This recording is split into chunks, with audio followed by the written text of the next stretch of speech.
Hello everyone, welcome to study access. তো দেখো, আমরা ওয়েস্ট বেঙ্গল পুলিশের 2005 থেকে 2020 সাল থেকে যে বিগত এই 15 বছরে যে কোশ্চেনগুলো এসেছিল, সেই কোশ্চেনগুলো নিয়ে যে আমরা আলোচনা সেশনটি শুরু করেছি। তো আজকে আমরা আলোচনা করব হচ্ছে ইতিহাসটি।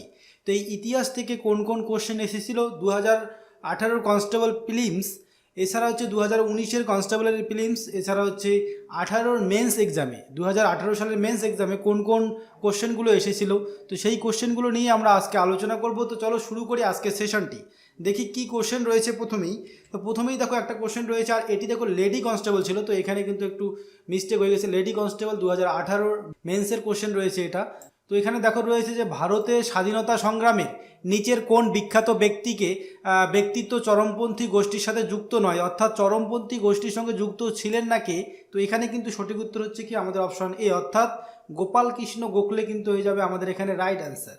তো দেখো এখানে 1907 সালে কংগ্রেসের সুরাট অধিবেশনে যেখানে সভাপতিত্ব করেছিলেন হচ্ছে রাসবিহারী ঘোষ, আর সেই অধিবেশনেই হচ্ছে নরমপন্থী ও চরমপন্থী এই দুটি কিন্তু ভাগে ভাগ হয়ে যায়। আর তারপরেই 1916 সালে কিন্তু লখনৌ অধিবেশনে যেখানে সভাপতিত্ব করেছিলেন হচ্ছে অম্বিকাচরণ মজুমদার, তিনি যখন সভাপতিত্ব করেন 1916 সালে লখনৌ অধিবেশনে, তখনই কিন্তু হচ্ছে নরমপন্থী এবং চরমপন্থী আবার মিলিত হয়। তো এটাও তোমরা মনে রাখবে সালগুলো। আর এখান থেকে দেখো নরমপন্থী দলের কে কে ছিলেন। তো নরমপন্থী দলে কিন্তু ছিলেন হচ্ছে দাদাভাই নৌরোজি, বদরুদ্দিন তৈয়বজি, তোমার ফিরোজ শাহ মেহতা, আনন্দ চার্লু, এছাড়া হচ্ছে গোপাল কৃষ্ণ গোখলে, যেটা এটা অপশনে রয়েছে যেটা। তারপরে দেখো রয়েছে সুরেন্দ্রনাথ বন্দ্যোপাধ্যায়, তারপর হচ্ছে আনন্দমোহন বসু, রমেশচন্দ্র দত্ত প্রমুখ রয়েছে। এছাড়া হচ্ছে চরমপন্থী যে দল ছিল সেখানে কে কে ছিল, বালগঙ্গাধর তিলক, বিপিন চন্দ্র পাল, তারপর লালা লাজপত রায়, অরবিন্দ ঘোষ, এরা কিন্তু ছিল হচ্ছে চরমপন্থী যে গোষ্ঠীটা ছিল সেখানকার অন্তর্ভুক্ত। আর দেখো এই যে গোপাল কৃষ্ণ গোখলে রয়েছে, এই গোপাল কৃষ্ণ গোখলে কিন্তু বলেছেন কি যে আমাদের ব্যর্থতার মধ্যেই ভবিষ্যতের মহান সাফল্য লুকিয়ে আছে, এটা কিন্তু বলেছেন হচ্ছে গোপাল কৃষ্ণ গোখলে। এছাড়া দেখো মহাত্মা গান্ধী রাজনৈতিক গুরু কিন্তু ছিলেন এই গোপাল কৃষ্ণ গোখলে, এটাও খুব ইম্পর্টেন্ট রয়েছে। মহাত্মা গান্ধী যে ছিলেন, এই মহাত্মা গান্ধীর রাজনৈতিক গুরু কিন্তু ছিলেন হচ্ছে এই গোপাল কৃষ্ণ গোখলে। এরপরে দেখো ইন্ডিয়ান আন্ডার দি ব্রিটিশ, এই বইটির লেখক ছিলেন কে, এই গোপাল কৃষ্ণ গোখলেই কিন্তু ছিলেন হচ্ছে ইন্ডিয়া আন্ডার দি ব্রিটিশ এই বইটির লেখক। পরবর্তী কোশ্চেনে যাব। দেখো রয়েছে যে ভারতের নেপোলিয়ন কাকে বলা হয়। তো ভারতের নেপোলিয়ন কাকে বলা হয়, অপশন এ হচ্ছে কিন্তু এখানে সঠিক উত্তর, সমুদ্রগুপ্তকে কিন্তু ভারতের নেপোলিয়ন বলা হয়। আর দেখো সমুদ্রগুপ্তের কথা হরিসেনের রচিত প্রয়াগ প্রশস্তি বা এলাহাবাদ প্রশস্তিতে কিন্তু বর্ণিত রয়েছে। এখান থেকে যেটা মনে রাখবো ইম্পর্টেন্ট রয়েছে সেটা হচ্ছে ঐতিহাসিক V.A. স্মিথ এই সমুদ্রগুপ্তকে কিন্তু হচ্ছে ভারতের নেপোলিয়ন বলে আখ্যা দেন। তো ভারতের নেপোলিয়ন কে বলেন, তো এখানে কিন্তু V.A. স্মিথ, ইনি কিন্তু হচ্ছেন এই সমুদ্রগুপ্তকে ভারতের নেপোলিয়ন বলেছিলেন। পরবর্তী কোশ্চেন দেখো রয়েছে সম্রাট আকবরের কোন জায়গায় বিজয়কে স্মরণীয় করে রাখতে বুলন্দ দরওয়াজা নির্মাণ করেছিলেন। তো এখানে কিন্তু সঠিক উত্তর হয়ে যাচ্ছে কি আমাদের অপশন ডি, অর্থাৎ গুজরাট হয়ে যাবে এখানে সঠিক উত্তর। তো দেখো এই বুলন্দ দরওয়াজা কিন্তু হচ্ছে গুজরাট রাজ্যের উপরে মুঘল সম্রাট আকবরের বিজয় স্মরণে নির্মিত হয়েছিল এই বুলন্দ দরওয়াজা। অপশন ডি হচ্ছে এখানে রাইট অ্যান্সার। পরবর্তী কোশ্চেন দেখো রয়েছে দীনবন্ধু মিত্রের নীলদর্পণ গ্রন্থটি কে ইংরেজিতে অনুবাদ করেন। তো এখানে কিন্তু সঠিক উত্তর হচ্ছে কি আমাদের অপশন বি, অর্থাৎ মাইকেল মধুসূদন দত্ত হয়ে যাবে আমাদের এখানে সঠিক উত্তর। তো দেখো নাট্যকার দীনবন্ধু মিত্র তার নীলদর্পণ নাটকটির মাধ্যমে তোমার নীলকরদের অত্যাচার তুলে ধরেছিলেন। আর দেখো রেভারেন্ড জেমস লর্ড কিন্তু নীলদর্পণ নাটকটি মাইকেল মধুসূদনের সাহায্যে ইংরেজি ভাষায় অনুবাদ করেন। তো কে করেন, তোমার রেভারেন্ড জেমস লর্ড কিন্তু এই নীলদর্পণ নাটকটি মাইকেল মধুসূদন দত্তের সাহায্যে ইংরেজিতে অনুবাদ করেন। অপশন বি হচ্ছে এখানে রাইট অ্যান্সার। পরবর্তী কোশ্চেন দেখো রয়েছে যে পাল বংশের কোথায় রাজত্ব করেছিল, অর্থাৎ পাল বংশ কোথায় রাজত্ব করেছিলেন। তো এখানে কিন্তু সঠিক উত্তর হচ্ছে আমাদের অপশন বি, অর্থাৎ বিহার হয়ে যাবে এখানে রাইট অ্যান্সার। তো দেখো এই পাল যুগে কিন্তু অনেক স্তূপ বিহার এছাড়া হচ্ছে মন্দির নির্মাণ করা হয়েছিল। পরবর্তী কোশ্চেন যাবো। দেখো রয়েছে যে ইন্ডিয়ান রিপাবলিকান আর্মি, এই ইন্ডিয়ান রিপাবলিকান আর্মি প্রতিষ্ঠা করেন কে। তো এখানে কিন্তু সঠিক উত্তর হয়ে যাবে কি অপশন ডি হচ্ছে এখানে রাইট অ্যান্সার, সূর্য সেন হয়ে যাবে এখানে সঠিক উত্তর। তো 1930 সালে কিন্তু এই ইন্ডিয়ান রিপাবলিকান আর্মি গঠিত হয়, আর এটা গঠিত করেন কে, সূর্য সেন। দেখো হিন্দুস্তান রিপাবলিকান অ্যাসোসিয়েশন এটা প্রতিষ্ঠা করেন কে, এটা কিন্তু প্রতিষ্ঠা করেন হচ্ছে চন্দ্রশেখর আজাদ 1924 সালে।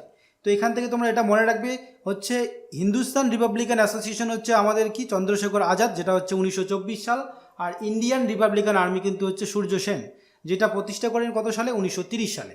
তো এই দুটোর মধ্যে গুলিয়ে ফেলবে না। তো এখানে কিন্তু সঠিক উত্তর হচ্ছে আমাদের অপশন ডি। পরবর্তী কোশ্চেন দেখো রয়েছে মেডিকেল কলেজ কলকাতা কত সালে প্রতিষ্ঠিত হয়, অর্থাৎ কলকাতা মেডিকেল কলেজ কত সালে প্রতিষ্ঠিত হয়। তো এখানে কিন্তু সঠিক উত্তর হচ্ছে আমাদের অপশন ডি, অর্থাৎ 1835 সাল হয়ে যাবে এখানে সঠিক উত্তর।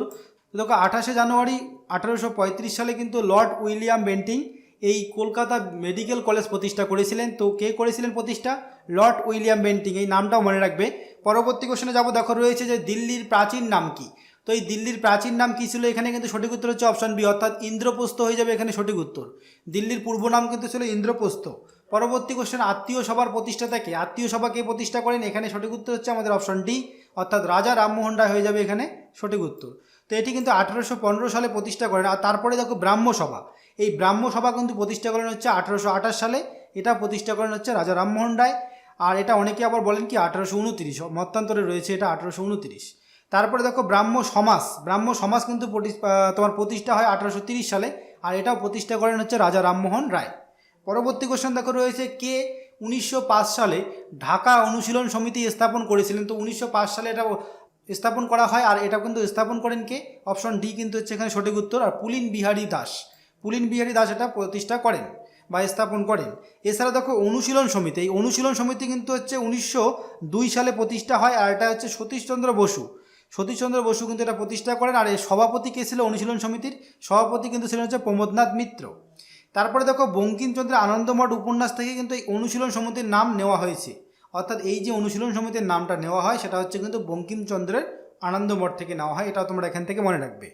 পরবর্তী কোশ্চেন দেখো রয়েছে কোন সালে নেতাজি সুভাষচন্দ্র বোস দেশ ত্যাগ করেন, অর্থাৎ দেশ ত্যাগ করেন কত সালে? এখানে কিন্তু সঠিক উত্তর হচ্ছে আমাদের অপশন সি কিন্তু হচ্ছে এখানে রাইট অ্যান্সার, 1941 সাল।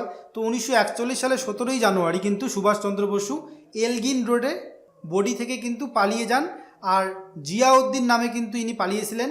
আর যাত্রাপথে ইনি কিন্তু 1941 সালে তোমার 17ই জানুয়ারি পালিয়ে যান। পরবর্তী কোশ্চেনে যাব, দেখো রয়েছে যে অজন্তা গুহা চিত্রগুলি কোন বংশের? তো এখানে কিন্তু সঠিক উত্তর হয়ে যাবে কি আমাদের অপশন এ হচ্ছে রাইট অ্যান্সার, গুপ্ত বংশ হয়ে যাবে এখানে সঠিক উত্তর। তো এই যে গুপ্ত বংশের কিন্তু প্রতিষ্ঠাতা কে ছিলেন? গুপ্ত বংশের কিন্তু প্রতিষ্ঠাতা ছিলেন হচ্ছে শ্রীগুপ্ত। 275 খ্রিস্টাব্দে এই গুপ্ত বংশ প্রতিষ্ঠা করেন শ্রীগুপ্ত, আর রাজধানী ছিল হচ্ছে পাটলিপুত্রে। আর পরবর্তী রাজা, অর্থাৎ এই শ্রীগুপ্তের পরবর্তী রাজা কে ছিলেন? শ্রীগুপ্তের পরবর্তী রাজা কিন্তু ছিলেন হচ্ছে শ্রীগুপ্তের পুত্র। আর এদের কিন্তু মূল শক্তি ছিল হচ্ছে ঘোড়া, এটা মনে রাখবে এখান থেকে। পরবর্তী কোশ্চেনে যাবো, দেখো রয়েছে যে 1928 সালে বারদৌলি সত্যাগ্রহ আন্দোলনের নেতা কে ছিলেন? তো এখানে নেতা কে ছিলেন সঠিক উত্তর কিন্তু হয়ে যাচ্ছে আমাদের অপশন ডি, অর্থাৎ সর্দার বল্লভভাই প্যাটেল। অপশন ডি হচ্ছে এখানে রাইট অ্যান্সার। তো এই সর্দার বল্লভভাই প্যাটেল হচ্ছে এই যে গুজরাটের বারদৌলি যে রয়েছে, এই বারদৌলিতে যে সত্যাগ্রহ হয়েছিল সেখানে কিন্তু নেতা কিন্তু ছিলেন সেখানে কে? সর্দার বল্লভভাই প্যাটেল। আর দেখো ভূমি রাজস্ব না দেওয়া নিয়ে কিন্তু প্রতিবাদ হয়, আর সাফল্য লাভের পর তিনি কিন্তু সর্দার উপাধি পান। অর্থাৎ এই যে আন্দোলনটা ছিল বা এই যে সত্যাগ্রহটা ছিল সেটা কিন্তু হচ্ছে ভূমি রাজস্ব না দেওয়া নিয়ে প্রতিবাদ। আর এই যে এই প্রতিবাদ করে সর্দার বল্লভভাই প্যাটেল যে সাফল্য পান, তার ফলেই কিন্তু তাকে উপাধি দেওয়া হয় তোমার সর্দার উপাধি, এটা দেন হচ্ছে কে? গান্ধীজি। এর ফলেই কিন্তু ব্রিটিশ সরকার রাজস্ব বৃদ্ধি স্থগিত রাখতে বাধ্য হন। পরবর্তী কোশ্চেনে যাব, দেখো রয়েছে যে নালন্দা বিশ্ববিদ্যালয় কার রাজত্বকালে তৈরি হয়েছিল? তো এখানে কিন্তু সঠিক উত্তর হচ্ছে কি আমাদের অপশন সি, অর্থাৎ প্রথম কুমারগুপ্ত হয়ে যাবে এখানে সঠিক উত্তর। এই প্রথম কুমারগুপ্ত কিন্তু এই নালন্দা বিশ্ববিদ্যালয় এই প্রথম কুমারগুপ্তের রাজত্বে তৈরি হয়। আর এখান থেকে দেখো এর উপাধি ছিল একটা প্রথম কুমারগুপ্তের কি? মহেন্দ্রাদিত্য। মহেন্দ্রাদিত্য হচ্ছে এই প্রথম কুমারগুপ্তের উপাধি। আর দেখো সাতরা জেলায় কিন্তু প্রথম কুমারগুপ্ত যে রয়েছেন তার কিন্তু রৌপ্য মুদ্রার ভাণ্ডার পাওয়া গেছে, তো এটাও অনেক সময় এসে থাকে। আর দেখো এই যে প্রথম কুমারগুপ্ত ছিলেন তার পিতামহ সমুদ্রগুপ্তের মতো কিন্তু অশ্বমেধ যজ্ঞ করেছিলেন। পরবর্তী কোশ্চেনে যাব, দেখো রয়েছে পরবর্তী কোশ্চেনে যে সিন্ধু সভ্যতায় নিম্নের কোন ধাতুটির ব্যবহার ছিল না? তো সিন্ধু সভ্যতায় কোন ধাতুটির ব্যবহার ছিল না? এখানে অপশন এ কিন্তু হচ্ছে সঠিক উত্তর। তো দেখো এই যে সিন্ধু নদ ও তার উপনদীগুলি উভয় তীরে খ্রিস্টপূর্ব মোটামুটি 3000 অব্দে কিন্তু যে তাম্র ব্রোঞ্জ যুগের নগর কেন্দ্রিক সভ্যতা গড়ে উঠেছিল তাই কিন্তু হচ্ছে সিন্ধু সভ্যতা নামে পরিচিত। তো দেখো এখানে সিন্ধু সভ্যতা কিন্তু হচ্ছে এক ধরনের নগর কেন্দ্রিক সভ্যতা, আর এখানে হচ্ছে তাম্র ব্রোঞ্জ যুগের সভ্যতা এটা। তো তাম্র ব্রোঞ্জ যুগে এখানে এই সময় কিন্তু তামার ব্যবহার হতো, আর এখানে কিন্তু লোহার ব্যবহার ছিল না। তো অপশন এ কিন্তু হচ্ছে এখানে সঠিক উত্তর, অর্থাৎ তামারও ব্যবহার হতো, ব্রোঞ্জেরও ব্যবহার হতো, রূপোরও ব্যবহার হতো, একমাত্র কিন্তু লোহার ব্যবহার ছিল না। অপশন এ হচ্ছে রাইট অ্যান্সার। পরবর্তী কোশ্চেন দেখো রয়েছে নিম্নের আন্দোলনগুলি ঘটনাচক্রে সাজাও। তো নিম্নে যে আন্দোলনগুলো রয়েছে সেইগুলো ঘটনাচক্রে সাজাতে বলেছে, অর্থাৎ কোনটা আগে ঘটেছে কোনটা পরে ঘটেছে সেটা এখানে দেখাতে হবে। তো এখানে কিন্তু অপশন সি হচ্ছে সঠিক উত্তর, কারণ 1 নম্বর যেটা রয়েছে স্বদেশী আন্দোলন, এটি কিন্তু সবার প্রথম ঘটে। দেখো স্বদেশী আন্দোলন সম্পর্কে, এই স্বদেশী আন্দোলন হচ্ছে ভারতের কিন্তু স্বাধীনতা আন্দোলনের একটি অংশ। আর স্বদেশী আন্দোলনের উৎস ছিল কি 1905 সালে বঙ্গভঙ্গ বিরোধী গণজাগরণ। এই যে গণজাগরণ হয়েছিল 1905 সালে বঙ্গভঙ্গ বিরোধী, তারপরে কিন্তু এই স্বদেশী আন্দোলন হয়। আর এটা কিন্তু হয় 1905 সালে, আর 1911 সাল পর্যন্ত এটা চলেছিল। আর দেখো এই আন্দোলন ছিল হচ্ছে প্রাক গান্ধী যুগের সফলতম একটি আন্দোলন। এটাকে বলা হয়েছে প্রাক গান্ধী যুগে যে সফলতম আন্দোলনগুলো ছিল তার মধ্যে একটি অন্যতম আন্দোলন।